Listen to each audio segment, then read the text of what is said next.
Hi, we're going to make a fun little treat holder today using the envelope punch board. These are really quick and easy to make and the perfect size to give a couple of fun treats to a friend. You can do any season with this depending on which paper and which embellishments that you choose to decorate your box.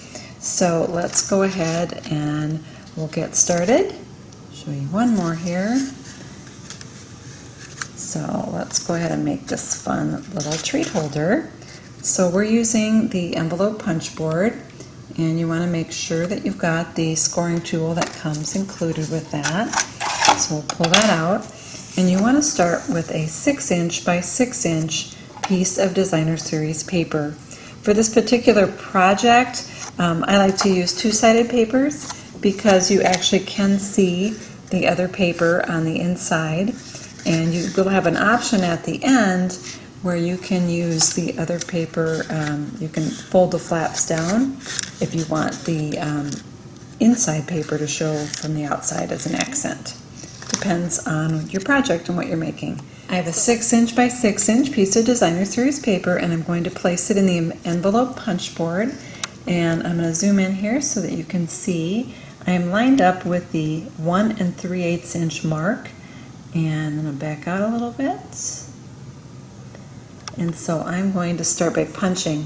Now, I would recommend when you're doing this, if you have a pattern paper that has a very busy pattern on one side and a quieter pattern on the other, you might want to go with the more solid pattern up just to do your scoring marks. You can decide later which side you'd like to be on the outside of your box, but this is just going to make it easier for you to see where you need to punch and cut and score. And so I'm going to go to the 1 3/8 mark, and I'll start by punching. And then I'm going to take my scoring tool that came with this, and I'm going to line up right here. Do you see on the outside edge of that opening, this side? It goes at an angle, the groove, and so you're just going to press it and then pull back. You can see where when we punched it made that scallop shape. And so now I'm going to slide over to the 4" mark. So I've got the far corner of my paper over at that 4" mark, and then I'm going to repeat by punching and scoring. And you can see how the groove goes at an angle, so that's the direction that you want to be scoring. So now I've got 2, and now I'm going to rotate my piece to the right. From now on, I am going to ignore this measurement. You do not want to look at the measurement from now on. From now on, we're going to use these score lines that we made to do all the rest of our scoring and punching. So you can see the little pointer right here. I'm going to line that pointer up with my score line. Again, I'm not paying any attention to this ruler at the top at this point. Now I'm just going to line up with that score line. I'm going to punch, and I'm going to score. Now I'm going to slide over. Again, I'm ignoring the ruler, and I'm going to line up with the next score line. I'm going to punch and score. And now I'm going to rotate to the right again. And again, I now have 2 scoring lines to line up with, so no ruler needed. I'm just going to line up my little pointer with the score line, punch, and as long as I just use that pointer and the score lines, I know it's going to perfectly mirror that first side that I did. And score, and I'm going to rotate again. And again, line up with the score line, punch, and score, slide, punch, and score. So at this point, you want your paper to look like this, and we're going to round some corners now. This has a built-in corner rounder at the top, so you just slide your paper in, punch down, and it's going to perfectly round that corner for you. You don't have to do this step, but it does give your box a little more of a finished appearance. I'm going to do some cutting on We've got a score line that starts at this wider piece and goes up and stops at an intersecting score line. That's the part I want to cut. I don't want to cut beyond where that line intersects. And then I'm also going to do this side. I'm not going to do any cutting on the skinny ends, it's just the wider end.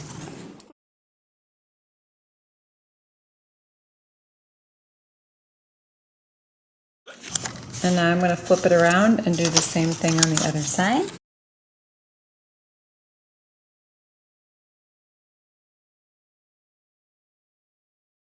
So now I've got them cut on both sides, and I can go ahead and do some folding on all my score lines. The next thing, before I do any more folding, I'm going to punch my little handle for my opening. So I'm using a 1-inch circle punch for that.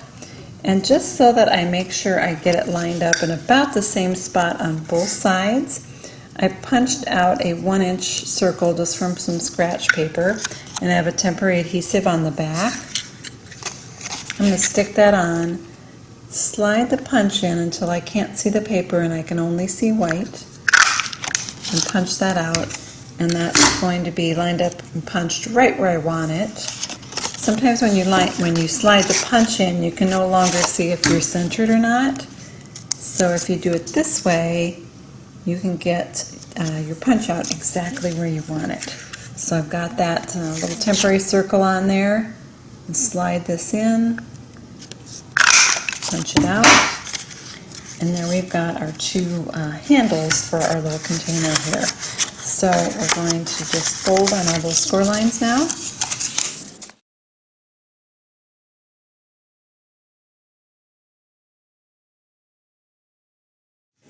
So I folded on all of the score lines, and I've decided that I want this pretty paisley pattern on the outside of my box, and then the other pattern on the inside. So to put this box together, you just need a very small amount of adhesive. I'm using glue dots. These work great for holding this project together. And so I'm just going to put the glue dot here, and a glue dot here. And I'm going to cross these pieces. Almost reminds me of a diaper fold. So I'm going to adhere that right on there.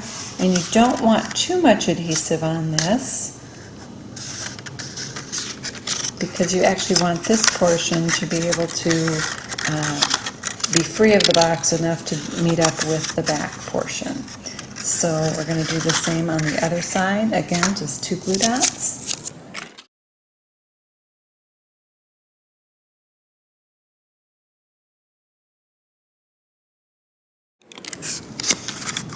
This one down. And now you can make a decision on these little pieces on the side.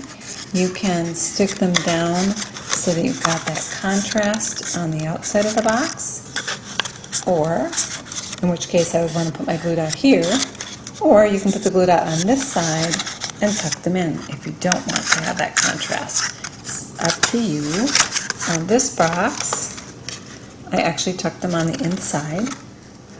The last thing you need to do is just embellish your box. You can use anything on the front, and then you do want some sort of closure. So you want to put your treat inside, and then you can tie it with ribbon like I did on all of these, or baker's twine like I did on the Halloween box. Or you can do a clip like I did on this one, a bow clip. Just anything that will hold your box closed so the treat stays inside. This is a really fun little treat holder, and I hope you give it a try. Have fun, and I can't wait to see your version.